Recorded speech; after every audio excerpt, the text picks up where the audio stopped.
ओम श्री बृहस्पति नमः। हरे कृष्णा। हे बृहस्पति देव, आप ही वेदों के ज्ञाता है, सत्य के धारक है और धर्म के पथ प्रदर्शक भी है। आज हम आपकी दिव्य कथा सुनने जा रहे हैं पूर्ण विश्वास और श्रद्धा के साथ। कृपा करें गुरुदेव, जो भी इसे सुने उसके जीवन से हर अंधकार मिट जाए, उसके जीवन में सुख समृद्धि आए और उसका भाग्य चमक उठे। आपकी कृपा से हर भक्त की मनोकामना पूर्ण हो। प्रिय श्रोताओं, इन्हीं शुभकामनाओं और प्रार्थनाओं के साथ आइए शुभारंभ करते हैं बृहस्पति देवता की कथा का। बृहस्पतिवार व्रत की पौराणिक कथा के अनुसार प्राचीन समय की बात है। भारतवर्ष में एक राजा राज्य करता था। वह बड़ा प्रतापी और दानी था। वह नित्य प्रति मंदिर में भगवान के दर्शन करने जाता था। वह ब्राह्मण और गुरु की सेवा किया करता था। उसके द्वार से कोई भी याचक निराश होकर नहीं लौटता था। वह प्रत्येक गुरुवार को व्रत रखता और पूजन करता था। हर दिन गरीबों की सहायता करता था, परंतु यह सब बातें उसकी रानी को अच्छी नहीं लगती थी। वह ना तो व्रत करती, ना ही किसी को एक भी पैसा दान में देती थी और राजा से भी ऐसा करने को मना किया करती थी। एक समय की बात है कि राजा शिकार खेलने वन को चले गए थे। घर पर रानी और दासी थी। उसी समय गुरु बृहस्पति साधु का रूप धारण करके राजा के दरवाजे पर भिक्षा मांगने आए। साधु ने रानी से भिक्षा मांगी तो वह कहने लगी, हे साधु महाराज, मैं इस दान और पुण्य से तंग आ गई हूँ। इस कार्य के लिए तो मेरे पतिदेव ही बहुत है। अब आप ऐसी कृपा करें कि हमारा सारा धन नष्ट हो जाए और मैं आराम से रह सकूँ। साधु रूपी बृहस्पति देव ने कहा, हे देवी, तुम बड़ी विचित्र हो। संतान और धन से कोई दुखी नहीं होता है, इसको तो सभी चाहते हैं। पापी भी पुत्र और धन की इच्छा करता है। अगर तुम्हारे पास धन अधिक है तो भूखे मनुष्यों को भोजन कराओ, प्याऊ लगवाओ, ब्राह्मणों को दान दो, धर्मशालाएं बनवाओ, कुआं, तालाब, बावड़ी, बाग बगीचे आदि का निर्माण कराओ तथा निर्धनों की कुंवारी कन्याओं का विवाह कराओ और यज्ञ आदि करो। इस प्रकार के कर्मों से आपके कुल का और आपका नाम परलोक में सार्थक होगा और स्वर्ग की प्राप्ति होगी। किंतु रानी साधु की इन बातों से खुश नहीं हुई। उसने कहा, हे साधु महाराज, मुझे ऐसे धन की बिल्कुल भी आवश्यकता नहीं जिसको मैं अन्य लोगों को दान दूं या जिसको रखने और संभालने में ही मेरा सारा समय नष्ट हो जाए। तब साधु ने कहा, हे देवी, अगर तुम्हारी ऐसी ही इच्छा है तो जैसा मैं तुम्हें बताता हूँ तुम वैसा ही करना। बृहस्पतिवार के दिन घर को गोबर से लीपना, अपने केशों को पीली मिट्टी से धोना, राजा से कहना वह दाढ़ी कटवाए, भोजन में मांस मदिरा खाना, कपड़ा धोबी के यहाँ धुलने देना। इस प्रकार 7 बृहस्पतिवार करने से तुम्हारा सब धन नष्ट हो जाएगा। ऐसा कहकर साधु महाराज रूपी बृहस्पति देव अंतर्ध्यान हो गए। रानी ने साधु के कहे अनुसार 7 बृहस्पतिवार तक वैसा ही करने का विचार किया। साधु के बताए अनुसार कार्य करते हुए केवल 3 बृहस्पतिवार ही बीते थे कि उसकी समस्त धन संपत्ति नष्ट हो गई। भोजन के लिए दोनों समय परिवार तरसने लगा तथा संसारिक भोगों से दुखी रहने लगा। तब वह राजा रानी से कहने लगा, हे रानी, तुम यहाँ पर रुको, मैं दूसरे देश को जाता हूँ, क्योंकि यहाँ पर मुझे सभी मनुष्य जानते हैं, इसलिए मैं यहाँ कोई काम नहीं कर सकता। मैं परदेश जा रहा हूँ, वहाँ कोई काम धंधा करूँगा, शायद हमारा भाग्य बदल जाए। ऐसा कहकर राजा परदेश चला गया। वहाँ जंगल से लकड़ी काट कर लाता और शहर में बेचता। इस तरह जीवन व्यतीत करने लगा। इधर राजा के बिना रानी और दासियाँ दुखी रहने लगी। किसी दिन भोजन मिलता और किसी दिन जल पीकर ही रह जाती। एक बार रानी और दासियों को 7 दिन तक बिना भोजन के रहना पड़ा तो रानी ने अपनी दासी से कहा, दासी, यहाँ पास ही के नगर में मेरी बहन रहती है, वह बड़ी धनवान है। तू उसके पास जा और वहाँ से 5 सेर बेजर मांग कर लिया, जिससे कुछ समय के लिए गुजर हो जाएगा। दासी रानी की बहन के पास गई। रानी की बहन उस समय पूजा कर रही थी। दासी ने रानी की बहन से कहा, हे रानी, मुझे आपकी बहन ने भेजा है, मुझे 5 सेर भेजर दे दो। दासी ने यह बात अनेक बार कही, परंतु रानी की बहन ने कोई उत्तर नहीं दिया, क्योंकि उस समय वह बृहस्पतिवार की कथा सुन रही थी। जब दासी को रानी की बहन ने कोई उत्तर नहीं दिया तो वह बहुत दुखी हुई। उसे क्रोध भी आया। वह लौटकर रानी से बोली, हे रानी, आपकी बहन तो बहुत ही घमंडी है। वह तो छोटे लोगों से बात भी नहीं करती। मैंने उससे बहुत बार कहा, लेकिन उसने कोई उत्तर नहीं दिया। मैं वापस चली आई। रानी बोली, हे दासी, उसमें उसका कोई दोष नहीं है। जब बुरे दिन आते हैं तब कोई सहारा नहीं देता।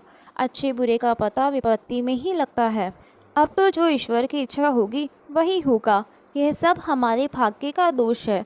उधर रानी की बहन ने सोचा कि मेरी बहन की दासी आई थी, परंतु मैं उससे नहीं बोली। इससे वह बहुत दुखी हुई होगी। अतः कथा सुनकर और विष्णु भगवान का पूजन समाप्त कर वह अपनी बहन के घर आई और कहने लगी, हे बहन, मैं बृहस्पतिवार का व्रत कर रही थी। तुम्हारी दासी हमारे घर गई थी, परंतु जब तक कथा होती है तब तक हम लोग ना उठते हैं और ना बोलते हैं, इसलिए मैं नहीं बोली। तो वो दासी क्यों गई थी? रानी बोली, बहन, हमारे घर पर अनाज नहीं था। वैसे तुमसे कोई बात छिपी नहीं है, इस कारण मैंने दासी को तुम्हारे पास 5 सेर भेजर लेने के लिए भेजा था। रानी की बहन बोली, बहन देखो, बृहस्पति भगवान सबकी मनोकामनाएं पूर्ण करते हैं। देखो, शायद तुम्हारे घर में अनाज रखा हो। यह सुनकर दासी घर के अंदर गई तो वहाँ उसे एक घड़ा भेजर का मिल गया। उसे बड़ी हैरानी हुई, क्योंकि उसने एक एक बर्तन देख लिया था। उसने बाहर आकर रानी को बताया। दासी अपनी रानी से कहने लगी, हे रानी, देखो, वैसे हमको जब अन्न नहीं मिलता तब हम रोज़ व्रत ही तो करते हैं। अगर इनसे व्रत की विधि और कथा पूछ ली जाए तो उसे हम भी किया करेंगे।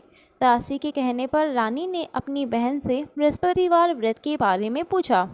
उसकी बहन ने बताया, हे रानी, बहन, बृहस्पतिवार को सूर्योदय से पहले उठकर स्नान करके बृहस्पतिवार का व्रत करना चाहिए, लेकिन उस दिन सिर नहीं धोना चाहिए। बृहस्पतिवार के व्रत में चने की दाल और मुनक्का से विष्णु भगवान का केले की वृक्ष की जड़ में पूजन करे तथा दीपक जलावे। उस दिन एक ही समय भोजन करे। भोजन पीले खाद्य पदार्थ का करे और कथा सुने। इस प्रकार करने से गुरु भगवान प्रसन्न होते हैं, अन्न पुत्र धन देते हैं, मनोकामना पूर्ण करते हैं। व्रत और पूजन की विधि बताकर रानी की बहन अपने घर लौट गई। रानी और दासी दोनों ने निश्चय किया कि बृहस्पति देव भगवान का पूजन जरूर करेंगे। 7 दिन बाद जब बृहस्पतिवार आया तो उन्होंने व्रत रखा। गुड़साल में जाकर चना और गुड़ बीन लाई तथा उसकी दाल से केले की जड़ तथा विष्णु भगवान का पूजन किया। अब पीला भोजन कहाँ से आए? दोनों बड़ी दुखी हुई, परंतु उन्होंने व्रत किया था, इस कारण बृहस्पति देव भगवान प्रसन्न थे। एक साधारण व्यक्ति के रूप में वे 2 थालों में सुंदर पीला भोजन लेकर आए और दासी को देकर बोले, हे दासी, यह भोजन तुम्हारे और रानी के लिए है, तुम दोनों कर लेना। दासी भोजन पाकर बहुत प्रसन्न हुई और रानी से बोली, रानी जी, भोजन कर लो। रानी को भोजन आने के बारे में कुछ नहीं पता था, इसलिए वह दासी से बोली, जा तू ही भोजन कर, क्यों तू व्यर्थ में हमारी हंसी उड़ाती है। तब दासी बोली, रानी, एक व्यक्ति भोजन दे गया है। तब रानी कहने लगी, वो भोजन तेरे लिए ही देकर गया है, तू ही भोजन कर। दासी ने कहा, वह व्यक्ति हम दोनों के लिए 2 थालों में भोजन देकर गया है, इसलिए मैं और आप दोनों ही साथ साथ भोजन करेंगी।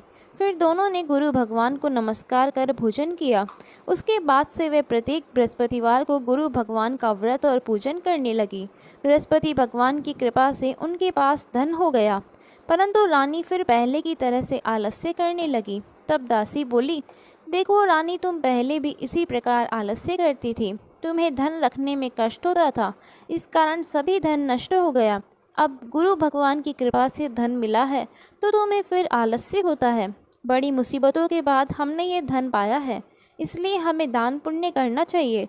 तुम भूखे मनुष्यों को भोजन कराओ, प्याऊ लगवाओ, ब्राह्मणों को दान दो, कुआं, तालाब, बावड़ी आदि का निर्माण करवाओ, मंदिर पाठशाला बनवाकर दान दो, कुंवारी कन्याओं का विवाह करवाओ, धन को शुभ कार्यों में खर्च करो, जिससे तुम्हारे कुल का यश बढ़े और स्वर्ग प्राप्त हो और पितृ भी प्रसन्न हो। दासी की बात मानकर रानी ने इसी प्रकार के कर्म करने आरंभ कर दिए, जिससे उनका यश काफ़ी फैलने लगा। एक दिन रानी और दासी आपस में विचार करने लगी कि न जाने राजा किस दशा में होंगे, उनकी कोई खोज खबर नहीं है। उन्होंने बृहस्पति देव से प्रार्थना की और तब भगवान ने रात्रि में राजा को स्वप्न में कहा, हे राजा, उठ, तेरी रानी तुझको याद करती है, अब अपने देश को वापस लौट जा। राजा प्रातःकाल उठकर जंगल से लकड़ियाँ काटकर लाने के लिए जंगल की ओर चल पड़ा। जंगल से गुजरते हुए वह सोचने लगा, रानी की गलती से उसे कितने दुख भोगने पड़े। राजपाट छोड़कर उसे जंगल में आकर रहना पड़ा। जंगल से लकड़ियाँ काटकर उन्हें बेचकर गुजारा करना पड़ा। उसी समय उस जंगल में बृहस्पति देव एक साधु का रूप धारण करके आए और राजा के पास आकर बोले, हे लकड़हारे, तुम इस सुनसान जंगल में किस चिंता में बैठे हो, मुझे बतलाओ। यह सुनकर राजा की आंखों में आंसू भर आए और साधु की वंदना करके वह बोला, हे प्रभु, आप सब कुछ जानने वाले हैं। ऐसा कहकर राजा ने साधु को अपनी संपूर्ण कथा सुना दी। महात्मा दयालु होते हैं। वे राजा से बोले, हे राजा, तुम्हारी पत्नी ने बृहस्पति देव के प्रति अपराध किया था, जिस कारण तुम्हारी ये दशा हुई। अब तुम किसी प्रकार की चिंता मत करो, भगवान तुम्हें पहले से अधिक धन देंगे। देखो, तुम्हारी पत्नी ने बृहस्पतिवार का व्रत करना प्रारंभ कर दिया है। अब तुम भी बृहस्पतिवार का व्रत करके चने की दाल और गुड़ जल के लोटे में डालकर केले का पूजन करो, फिर कथा कहो या सुनो। भगवान तुम्हारी सब मनोकामनाओं को पूर्ण करेंगे। साधु को प्रसन्न देखकर राजा बोला, हे प्रभु, मुझे लकड़ी बेचकर इतना पैसा नहीं मिलता जिससे भोजन करने के उपरांत कुछ बचा सकूं। और मैंने रात्रि में अपनी रानी को व्याकुल देखा है। मेरे पास कोई साधन नहीं है जिससे समाचार जान सकूं। फिर मैं बृहस्पति देव की क्या कहानी कहूँ, मुझे तो कुछ भी नहीं मालूम है। साधु ने कहा, हे राजा, तुम किसी बात की चिंता मत करो। बृहस्पतिवार के दिन तुम रोजाना की तरह लकड़ियाँ लेकर शहर में जाओ। तुम्हें रोज से 2 गुना धन अधिक प्राप्त होगा, जिससे तुम भली भांति भोजन कर लोगे और बृहस्पति देव की पूजा का सामान भी आ जाएगा। बृहस्पतिवार की कथा इस प्रकार है। प्राचीन काल में एक बहुत ही निर्धन ब्राह्मण था। उसकी कोई संतान नहीं थी। वह नित्य पूजा पाठ करता, परंतु उसकी पत्नी बहुत मलिनता के साथ रहती थी। वह ना तो स्नान करती और ना किसी देवता का भोजन करती थी। प्रातःकाल उठते ही सबसे पहले भोजन करती, बाद में कोई अन्य कार्य करती थी। ब्राह्मण देवता बहुत दुखी रहते थे। पत्नी को बहुत समझाते, किंतु कोई परिणाम नहीं निकलता। भगवान की कृपा से ब्राह्मण की पत्नी की कन्या उत्पन्न हुई।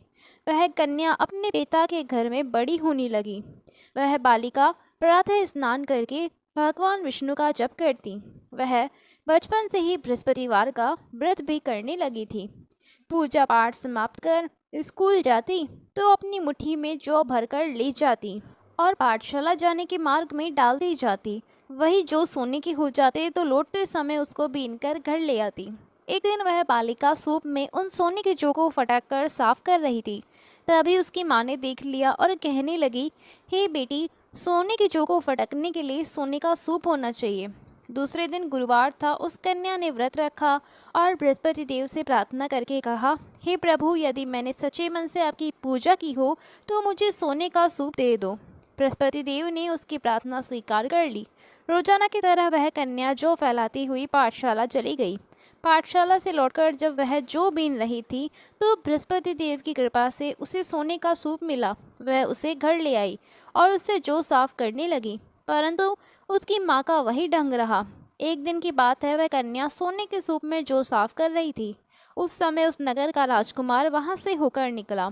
इस कन्या के रूप और सोने के सूप में जौ को साफ करते देखकर वह उस कन्या पर मोहित हो गया।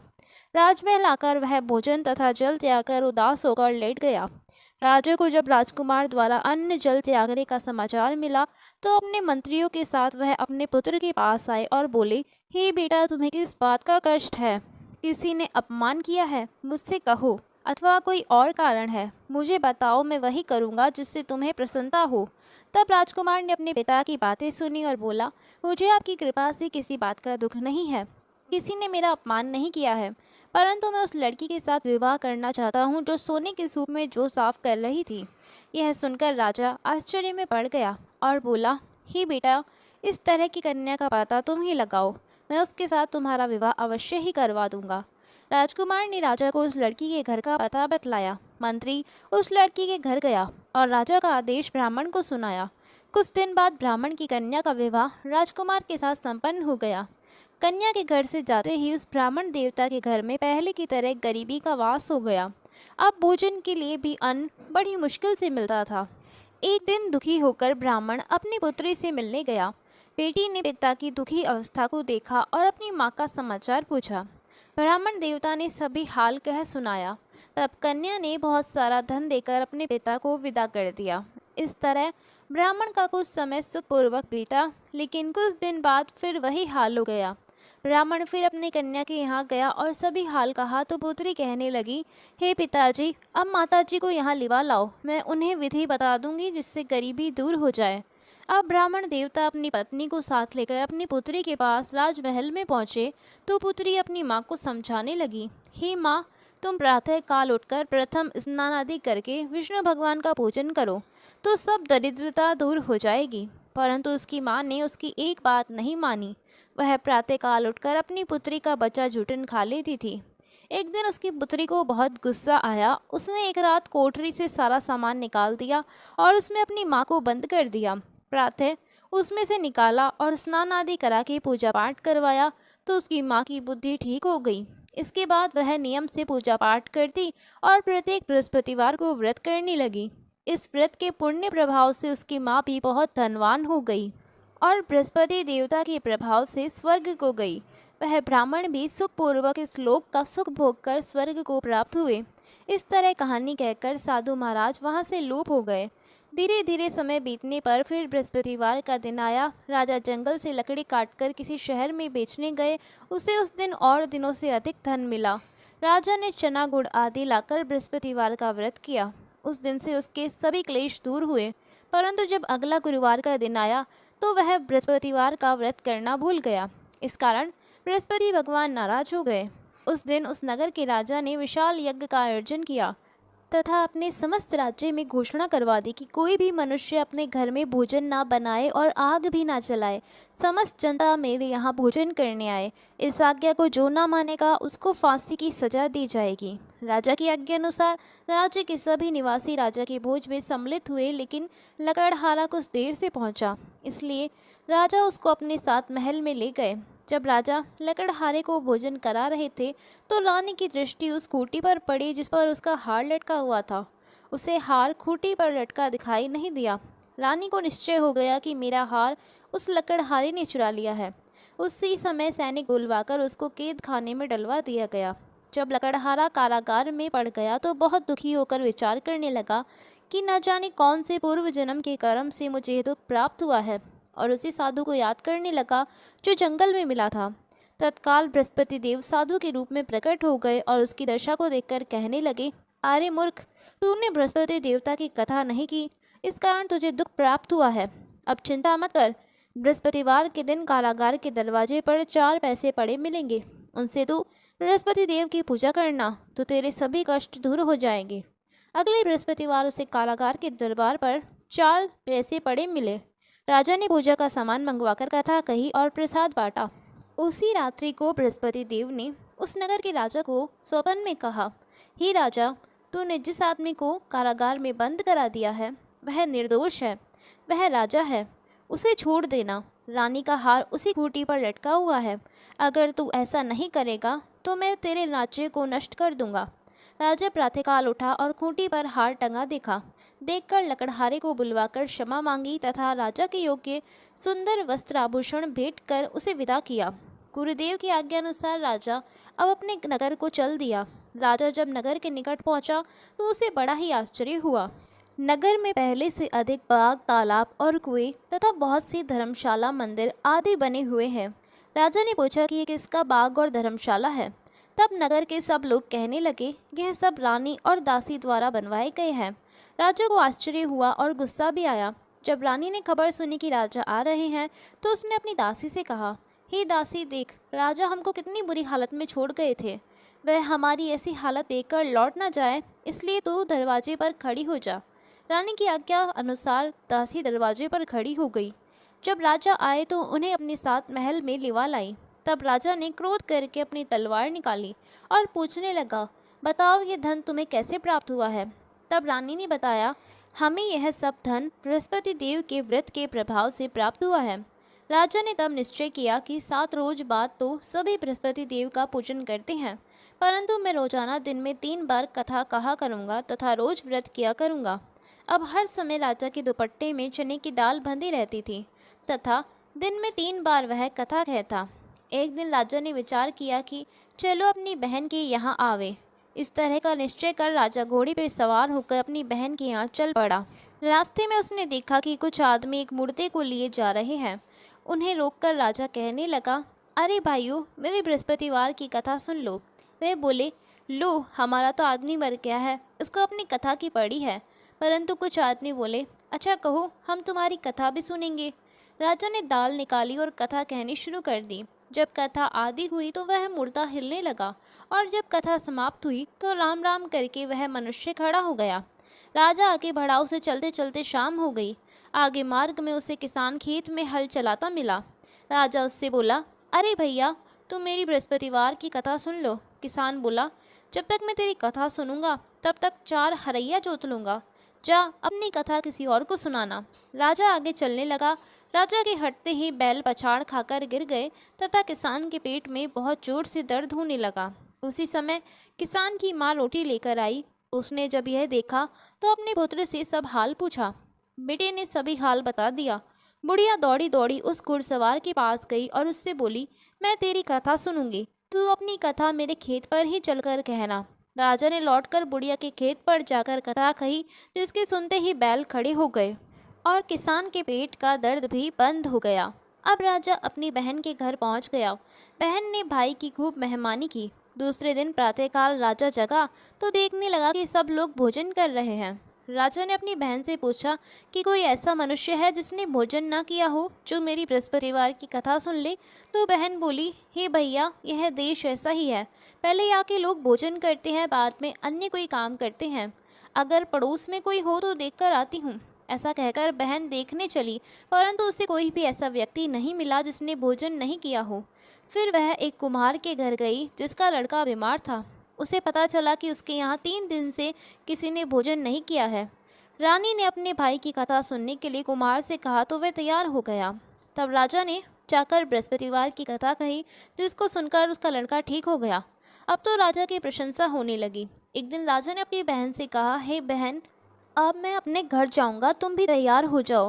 राजा की बहन ने अपनी सास से अपने भाई के साथ जाने की आज्ञा मांगी तो सास बोली, चली जा, परंतु अपने लड़कों को मत ले जाना, क्योंकि तेरे भाई की कोई संतान नहीं होती है।